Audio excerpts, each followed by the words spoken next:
थानीमाई मन्दिरमा एक वर्षमा भित्रिए 507 वटा फूलको डोली, 14,30,000 रुपियाँ भेटी संकलन, 55,319 जना भक्तजनहरूद्वारा दर्शन।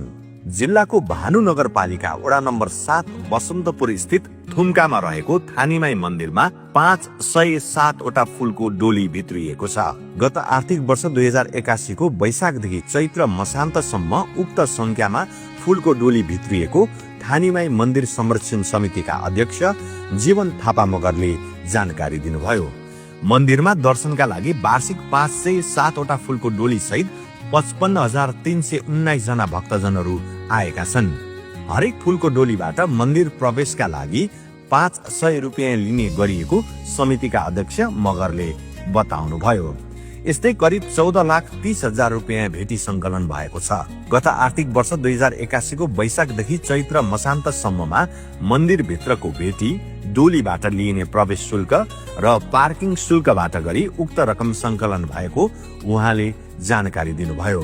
सयौं मानिसहरू नाचगान गर्दै फूलको डोली र पञ्चै बाजा सहित थानीमाई मन्दिरलाई 3 पटक नाचगान गर्दै परिक्रमा गर्दछन्। परिक्रमापछि माथि थुम्कामा रहेको मन्दिर परिसरमा रहेका देवलहरूमा डोलीसँगै लगिएको तोरणलाई 3 फन्का घुमाएर बाँध्ने गरिन्छ। त्यसपछि मन्दिरभित्र प्रवेश गरी आफ्नो मनोकामना भाकल पूरा भएको भन्दै पूजा अर्चना गर्ने गरिन्छ। फूलको डोली चढाउनाले मनको इच्छा पूरा हुने धार्मिक विश्वास रही आएको मन्दिरका पुजारी सर्वजित पाटा मगरले बताउनुभयो। उहाँले भन्नुभयो, मन्दिरमा 3 जना मगर जातका पुजारीहरू पूजाआजा गर्ने गरेका छौं। मन्दिर प्रवेशमा कुनै पनि जात जाति भएकै कारण रोक लगाइने गरिएको छैन। थानीमाई मन्दिरमा साउन महिना बाहेक हरेक महिनाको सोमबार र मंगलबार भक्तजनको अत्याधिक चहल पहल हुन्छ। सोमबार र मंगलबार औँसी अथवा एकादशी परेमा भने पूजा गरिँदैन। समुद्र सतहबाट 1200 मिटर उचाइमा रहेको यस मन्दिरमा दर्शनका लागि तनहुँ, लमजुङ, गोरखा, धादिङ, चितवन, कास्की लगायतका जिल्लाबाट धेरै भक्तजनहरू आउने गर्दछन्। थानीमाई मन्दिरबाट तनहुँ, गोरखा, लमजुङका अधिकांश ठाउँहरू लगायत धौलागिरीदेखि गणेश हिमालसम्मका सुन्दर हिमाली दृश्यहरू देख्न सकिन्छ। इतिहासविदका अनुसार झण्डै 400 वर्ष पहिले एक भोटिनी र उनका छोरी जडीबुटी बेच्न बसन्तपुर गाउँ आए। साँझमा गाउँलेहरूले बास दिन मानेनन् र उनीहरू एक कटुसको बोट मुनि आश्रय लिए। त्यही रात असिना पानी र ठूलो हावाहुरीमा आमा छोरीको मृत्यु भयो। त्यसपछि गाउँमा विभिन्न दैवी प्रकोप र प्राकृतिक विपत्तिहरू सुरु भए। त्यही दिनदेखि त्यस ठाउँमा भाँड भैलो मचिन थाल्यो। भूतले तर्साउने, विभिन्न दैवी प्रकोप, प्राकृतिक प्रकोपले सताउन थाल्यो।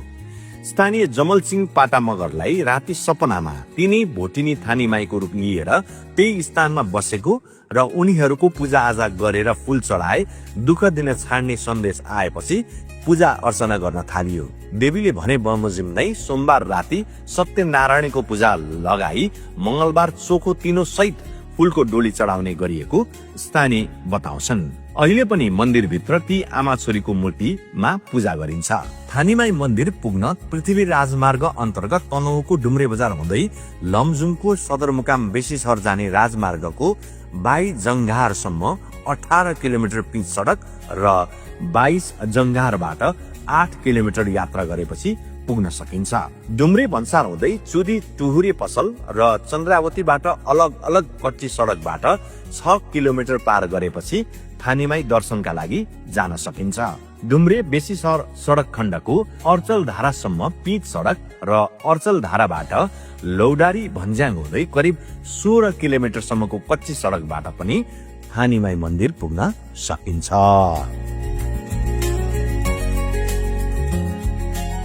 बिच्छुहरू हो होइन, बिच्छुहरू यहाँ आमा छोरी आउनु भएको थियो। आमा छोरीले बास पाउनु भएन गाउँमा। त्यो बास नपाएको कारणले हाम्रो भुइँसिङपाती भन्छौँ नि, भुइँसिङपाती भन्ने सुन्छौँ हामीले होइन। त्यो भुइँसिङपातीको फेदमा बस्नु गएछ, बास नपाएर गाउँमा राति चाहिँ बिला पुग्नु गएछ।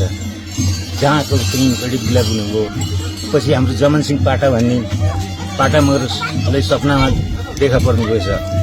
ल म यस्तो यस्तो म थानीमाई हुँ भनेर त सबै गाउँले बोलाएर यहाँ हेर खोज गर्दाखेरि शिला उत्पत्ति भएर बसिरहेछ। थानीमाईलाई सम्झिएपछि नभएको नपुगेको कुराहरू सबै पुर्याइदिनु भयो अहिलेसम्म। त्यही विश्वासले अहिले नेपाल अधिराज्यबाट नै आउँछ डोलीहरू।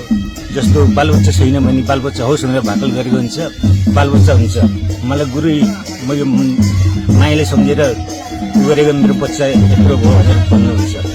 हामीले त भन्ने कुरो उहाँहरू आफैले भन्नुहुन्छ। कोही विदेश जान खोज्दा विदेश ढिलाइ भइरहेछ भने यहाँ मन्दिरलाई सम्झेपछि ल म यहाँ हामी मैले सम्झेको थिएँ, मेरो भिसा लाग्यो गुरु भन्नुहुन्छ। सोमबार सत्यनारायण पूजा लाउने, मङ्गलबार डोली।